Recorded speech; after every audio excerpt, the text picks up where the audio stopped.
जय श्री श्याम, जय मनौना धाम। आप सभी श्याम भक्तों का एक और नई वीडियो में स्वागत है। यह जानकारी उन श्याम भक्तों के लिए काफ़ी ज़्यादा महत्वपूर्ण है जो श्याम भक्त यहाँ पर 12 जुलाई से लेकर के और 20 अगस्त तक आना चाहते हैं। इन दिनों में महाराज जी कब कब बैठेंगे, कब कब नहीं बैठेंगे, कब आपको आना चाहिए, कब नहीं आना चाहिए, मनौना धाम पे कौन कौन सी बीमारियाँ ठीक हो जाती हैं और कौन कौन सी बीमारियाँ ठीक नहीं होती हैं। जितने भी श्याम भक्त यहाँ पहली बार आने की सोच रहे हैं उनके लिए काफ़ी महत्वपूर्ण जानकारियाँ हैं, तो लास्ट तक यह वीडियो देख लेना। आपको यह बता दूंगा कि महाराज जी किस दिन बैठते हैं, कितने टाइम बैठते हैं और यहाँ पर आने के बाद कौन सी लाइन में लगना होगा ताकि आप लोगों का जल्दी से जल्दी नंबर आ जाए। और आप लोग अगर पहली बार आ रहे हैं तो कौन सी रेलवे स्टेशन पर उतरना होगा ताकि आसानी से मनौना धाम तक पहुँच जाएँ। जो लोग यहाँ पहली बार आ रहे हैं वो यहाँ से बिल्कुल अनजान है, तो कोई दिक्कत है, कोई परेशानी है तो मेरा फ़ोन नंबर और इंस्टाग्राम आईडी ले लेना ताकि आसानी से मुझसे बात कर सको। इसी के साथ साथ आपको ध्यान रखना है कि जब भी यहाँ पे आओगे तो आप लोगों के लिए कुछ महत्वपूर्ण जानकारियाँ हैं, जैसे कि मंदिर में कब प्रसाद चढ़ता है, कब प्रसाद नहीं चढ़ता है, कहाँ से प्रसाद लेना होता है, कहाँ से नहीं लेना होता है, कहाँ से श्याम जल लेना होता है, कहाँ श्याम जल पड़वाना होता है। बहुत महत्वपूर्ण जानकारियाँ होती हैं, जो लोग पहली बार आते हैं उनको पता नहीं रहता है। तो यह वीडियो केवल लास्ट तक देखते रहना। मैं आपको यह भी बता दूंगा कि आप लोग अगर यहाँ पहली बार आना चाहते हैं तो यहाँ का एड्रेस कैसा रहेगा, कैसे आप आओगे। इसी के साथ साथ अगर कार से या बाइक से आ रहे हो तो कैसे आप आओगे आसानी के साथ। आप लोगों के लिए वीआईपी होटल का एक कमरा कितने रुपए में मिलेगा और इससे नीचे वाले क्या रुकने की व्यवस्था है कि नहीं, वो भी जानने को मिल जाएगा। तो जितने भी लोग यहाँ पहली बार आ रहे हैं सबसे पहले आप लोगों को आना है बरेली रेलवे स्टेशन पे या फिर आंवला रेलवे स्टेशन पे। नज़दीकी दो ही रेलवे स्टेशन है जहां आप लोग आसानी से आ सकते हैं। आने के बाद आपको ध्यान रखना है, वहां से ई रिक्शा, टेम्पो, बस चलती रहती हैं हर वक्त, तो वहां से कह देना है कि भैया हमें मनौना धाम जाना है। सिंपल सा ला के आपको मनौना धाम छोड़ देंगे। जब आप लोग मनौना धाम आ जाओ तो आपको सबसे पहले लगना है महाराज जी वाली लाइन में। अब यह भी पूछ लेना किसी से कि महाराज जी वाली लाइन कहाँ लगती है। काफ़ी लोगों को तो पता है कि महाराज जी वाली लाइन कहाँ लगती है, और मैं ही आपको बता देता हूँ। एक बड़ा वाला टीन सेट है जहाँ पे शुरू में 16 बैरिकेडिंग है, 16 लाइनें लगती हैं। तो किसी से कह देना कि बड़ा वाला टीन सेट कहाँ है जहाँ महाराज जी की लाइन लगती है, आपको सभी लोग सही तरीके से बता देंगे। अब इसी के साथ साथ जब लाइन में लगो उससे पहले कुछ काम है वो आपको कर लेने हैं, जो मैं बता देता हूँ। क्योंकि काफ़ी लोगों को पछतावा लाइन में लगने के बाद होता है। जब आधी लाइन में पहुंच जाते हैं फिर ना ही तो वहां से वापस आ सकते और आगे जाने से कोई फ़ायदा नहीं होगा। तो ये क्या क्या काम है वो भी जान लें। पहला नंबर है, आपके पास में श्याम जल होना ज़रूर चाहिए। अगर आपको कोई बीमारी है, परेशानी है, महाराज जी से आशीर्वाद लेने जा रहे हो तो श्याम जल की बोतल ज़रूर साथ में ले जाना, वो भी मात्र मिलेगी 30 रुपये की। इसी के साथ साथ आपको एक महत्वपूर्ण जानकारी और है कि लाइन में लगने से पहले अपने साथ में पीने का पानी ले जाएं। अगर बच्चे साथ में हैं तो खाना भी कुछ ना कुछ ले जाएं खाने के लिए, क्योंकि लाइन में लगने के बाद आपको टाइम लग सकता है 2 घंटे, 1 घंटा, 3 घंटा, 4 घंटे भी लग सकते हैं। अब आपको ध्यान रखना है कि जब आप लोग लाइन में लगेंगे फिर महाराज जी के पास पहुँचेंगे तो आपके पास जो श्याम जल की बोतल रहेगी उसका महत्वपूर्ण काम है कि वो श्याम जल की बोतल महाराज जी को वहाँ दे देना। वहाँ पहुँचने के बाद महाराज जी अपने हाथों से आपको थोड़ा श्याम जल पिला देंगे और बाकी का श्याम जल आपको घर पे पीने के लिए दे देंगे। आपको ध्यान रखना है कि जब भी यहाँ पे आ रहे हो तो जो श्याम जल पीने की टाइमिंग ना पता हो तो पूछ लेना महाराज जी से कि महाराज जी किस किस टाइम पे श्याम जल पिया जाता है, किस टाइम पे नहीं पिया जाता है। क्योंकि काफ़ी लोग गलत टाइम पे श्याम जल पीते हैं तो काफ़ी लोगों को फ़ायदा नहीं हो पाता है। तो ये काम मत करना, आप लोग सही तरीके से सारे के सारे काम कर लेना। फिर इसके बाद रहता है जब महाराज जी से आशीर्वाद लेके जब बाहर निकल रहे होगे आप लोग, तो आप लोगों के लिए मिलेगा वहाँ पे श्याम कुंड।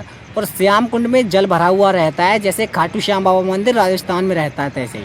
तो आप लोग अगर कोई बीमारी से जो पीड़ित हैं, आपके शरीर में बीमारी है, आपके घर में कोई बीमार रहता है, बच्चा बीमार रहता है, तो उसके थोड़े जल के छींटे अपने सिर पर मार लेना। अगर कोई घर पर रह गया है, बीमार है, तो उसके लिए थोड़ा श्याम जल यहाँ से भर के ले जाना, कोई दिक्कत कोई परेशानी नहीं है।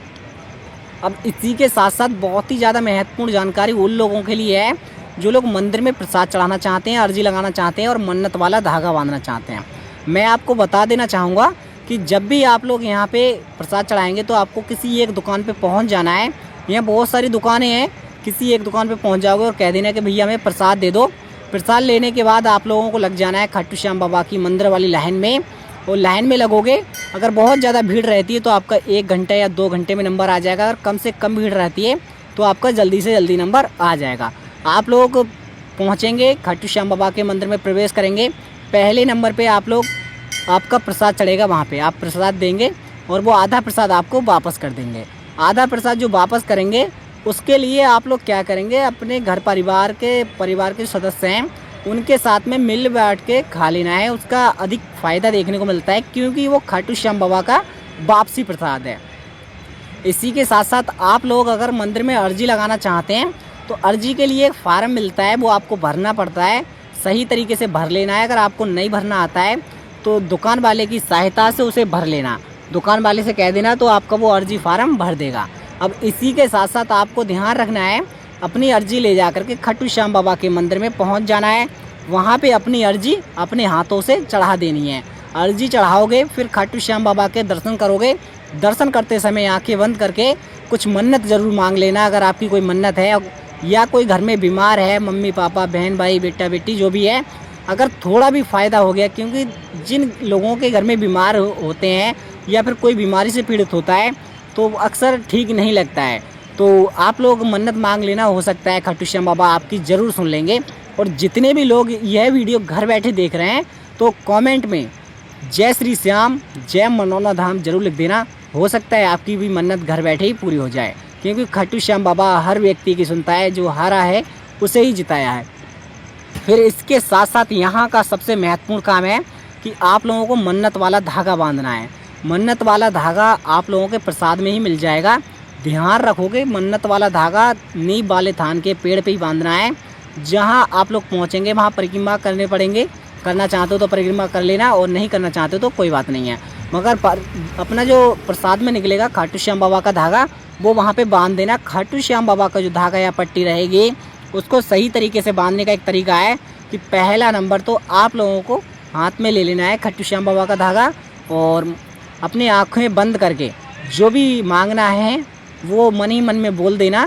फिर उसमें पेड़ में बांध सकते हो, बांस, ग्रिल, आम का पेड़, नीम का पेड़, जहाँ भी बांधना चाहते हो वहाँ आसानी से बांध सकते हो। अब बांधने के बाद आप लोग मंदिर में दर्शन कर लेना। घूमना चाहते हो तो घूम सकते हो। फिर इसी के साथ साथ उन लोगों के लिए काफ़ी महत्वपूर्ण जानकारी है जो लोग यहाँ पे टोकन लेना चाहते हैं। टोकन अक्सर हर व्यक्ति के लिए नहीं मिलते हैं, कुछ व्यक्तियों के लिए मिलते हैं। मैं बता देता हूँ किन किन लोगों को मिलते हैं टोकन और किन किन लोगों को नहीं मिलते हैं। तो पहला काम होता है, सबसे पहले तो टोकन उन लोगों को मिलेंगे जो लोग चल नहीं पाते हैं, खड़े नहीं हो पाते हैं, परेशानियां शरीर में अधिक रहती हैं, तो उन लोगों के लिए यहाँ पर टोकन मिल जाते हैं। टोकन लेने के लिए आपको एक टोकन वाली लाइन में लगना होगा जो मंदिर के बैक साइड में है।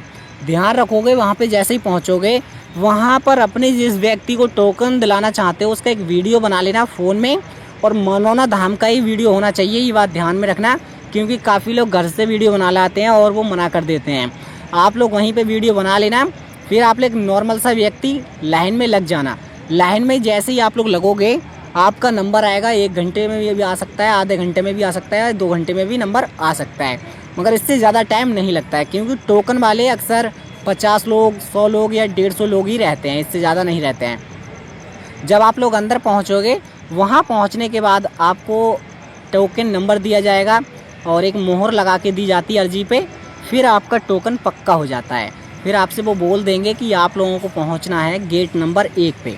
यहाँ का सबसे मेन मुख्य गेट नंबर 1 ही है, जहाँ से प्रवेश होता है जिन व्यक्ति को चलने में परेशानियाँ रहती हैं।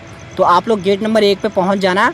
फिर आपका नाम बोला जाएगा, और नंबर बोला जाएगा टोकन।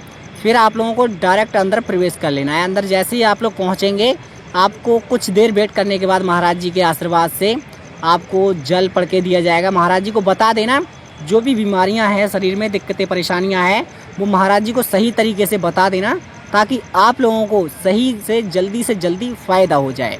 काफ़ी लोग कहते हैं कि हम मनौना धाम आए हैं और हमें फ़ायदा नहीं हुआ है।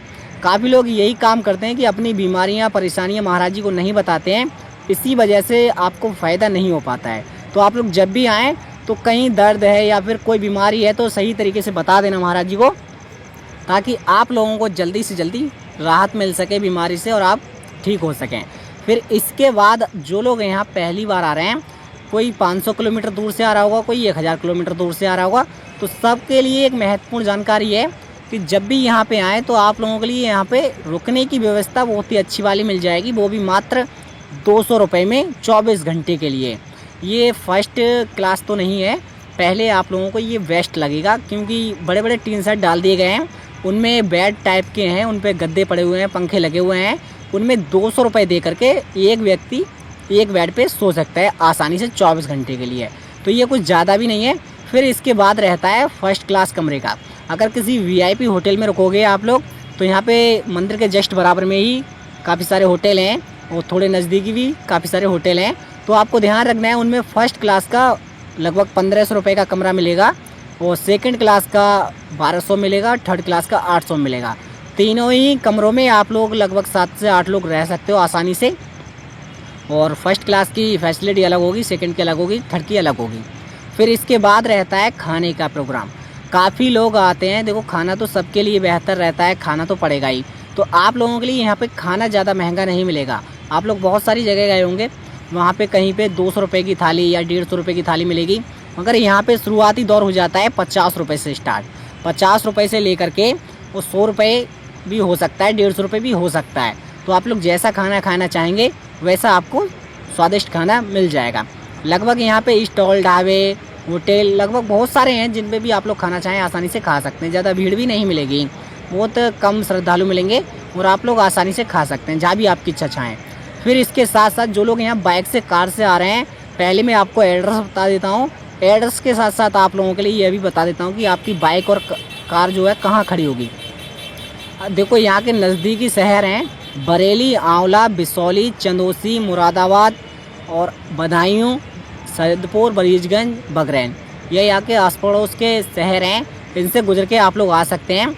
और यह पड़ता है मनौना धाम, राज्य उत्तर प्रदेश, ज़िला बरेली, तहसील आंवला, गांव का नाम है मनौना। देखो काफ़ी दूर दूर से लोग आते हैं तो परेशानी अधिक पड़ती होंगी। अगर कोई दिक्कत, कोई परेशानी है तो डायरेक्ट मेरा फ़ोन नंबर ले लेना, मैं आपको आसानी से बता दूंगा कि कैसे कैसे आपको आना है, कैसे यहाँ रहना है, कैसे लाइन में लगना है। क्योंकि मुझे पता है यहाँ पे लोग 500 किलोमीटर दूर, 1000 किलोमीटर दूर से आते हैं। दिल्ली, मुंबई, महाराष्ट्र, उत्तराखंड, बहुत सारे राज्यों से लोग यहाँ पे आते हैं। तो कोई दिक्कत है, कोई परेशानी है तो डायरेक्ट मेरा फ़ोन नंबर ले लेना। इसी के साथ साथ आप लोगों के लिए मैं बताना चाहूँगा कि मंगलवार और बुधवार मत आना, क्योंकि इन 2 दिनों में महाराज जी नहीं बैठते हैं, ना ही तो किसी को आशीर्वाद देते हैं। क्योंकि आप लोगों को आने में अगर एक दिन पहले भी आ जाते हो तो कोई दिक्कत नहीं है, रुक जाओ और आप लोग अच्छे रहोगे अगर एक दिन पहले आ जाओगे, क्योंकि एक दिन पहले लाइन में लग जाओगे तो आपका जल्दी से जल्दी नंबर आ जाएगा। जब भी आओ यहाँ पे तो एक छाता ज़रूर साथ में ले आना। जिन लोगों के पास रेनकोट है तो रेनकोट ला सकते हैं, छाता है तो छाता ला सकते हैं, क्योंकि यहाँ पे बारिश का जो है माहौल कभी भी बन जाता है। हल्की हल्की बारिश या तेज़ बारिश, आंधी तूफान डायरेक्ट आ जाता है। तो अभी आपका छाता 2 चीज़ों में काम आएगा। पहला तो रहता है बारिश में, दूसरा रहेगा धूप में। तो छाता बहुत ही ज़्यादा ज़रूरी है आप लोगों के लिए लाना, क्योंकि छाते के बगैर